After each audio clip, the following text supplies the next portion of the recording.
Hey guys, back another YouTube video. Today it's going to be a flea market and pawn shop video. Now, I haven't made one of these in quite a while because I've been a little busy with JR's order and some other little projects mixed in with that. So, yes, I've bought stuff, but I hadn't had time to do a video. Now that that bundle is done, I can go ahead and do this video.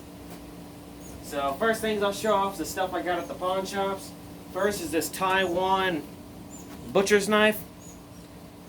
Don't really hold on to these unless they're hickory, so this one I'm actually going to clean up and sell. Next is this weird looking hunting knife that I found at the same pawn shop.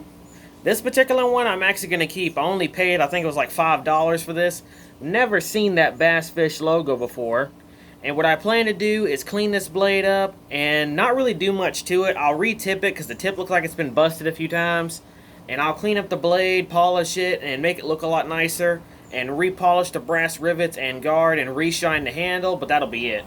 Because this one I like too much. It's got a convex grind that goes all the way to the back. It's got a good sharp edge. Whatever steel this is made out of is pretty sharp, even with the dings in the blade. So whoever made this definitely knew what they were doing. So if anyone's ever seen this Bass Fish logo, I would love to see who's the knife maker of this.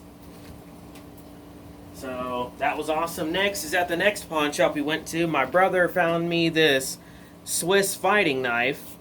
And at first I looked at the display case in the top area, didn't see anything, but my brother was with me luckily, and he spotted this right off the back. And I picked it up for only $20, no tax. They originally wanted $22, but they gave it to me for $20 even because they know who I am. It's in great shape. Looks like it's hardly been used. It's got the original serial number and the original scabbard with it. And my good buddy over in Switzerland is sending me a frog for this. Thank you, man. That's awesome. Because I asked him if he had any more, and he said he's got plenty, so he decided to send me one. And I love how in great shape this is and how well made this is. This doesn't feel like a cheap plastic knife. This is very heavy duty. That's awesome. And for $20, I couldn't complain.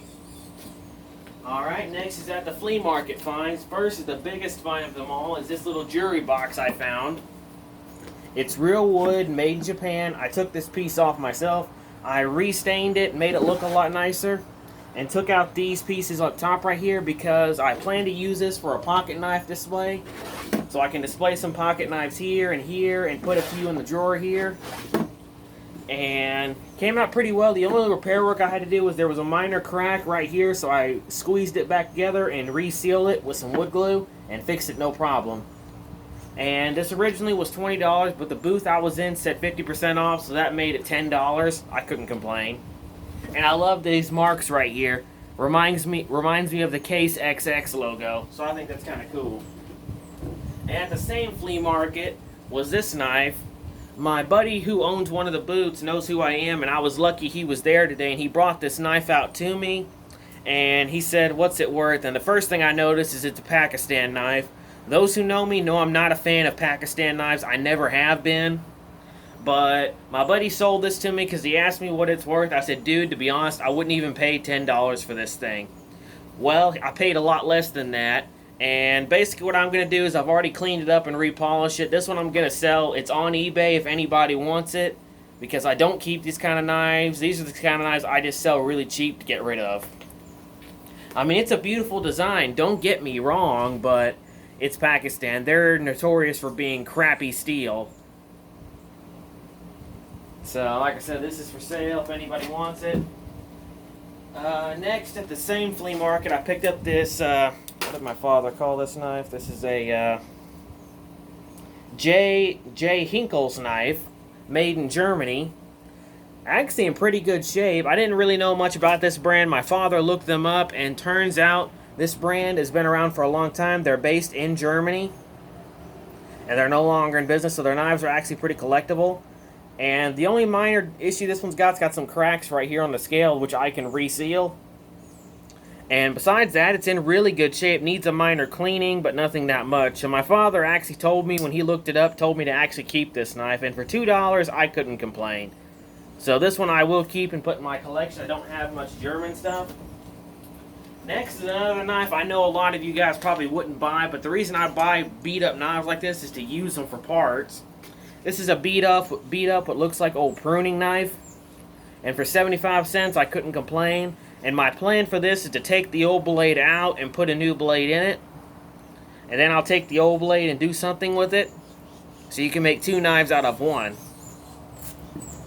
So I also buy materials to work with at flea markets as well, because you can get some pretty good deals on stuff than you could at a hardware store.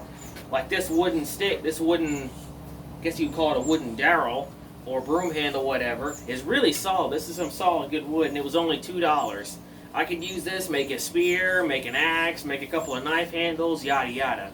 For $2, that's a heck of a lot better than what you can go for a hardware store, depending on where you are. Alright, that's all my pawn shop and flea market finds. Jesus, he's kicking my behind. I guess vote down below which knife you think is your favorite, and if any of you guys want to buy any of the stuff that I said is for sale, you can happily hit me up in the comments, or you can happily look on eBay, because this knife is on eBay if anybody wants it. So I guess I'll end the video right here, and as always, stay sharp.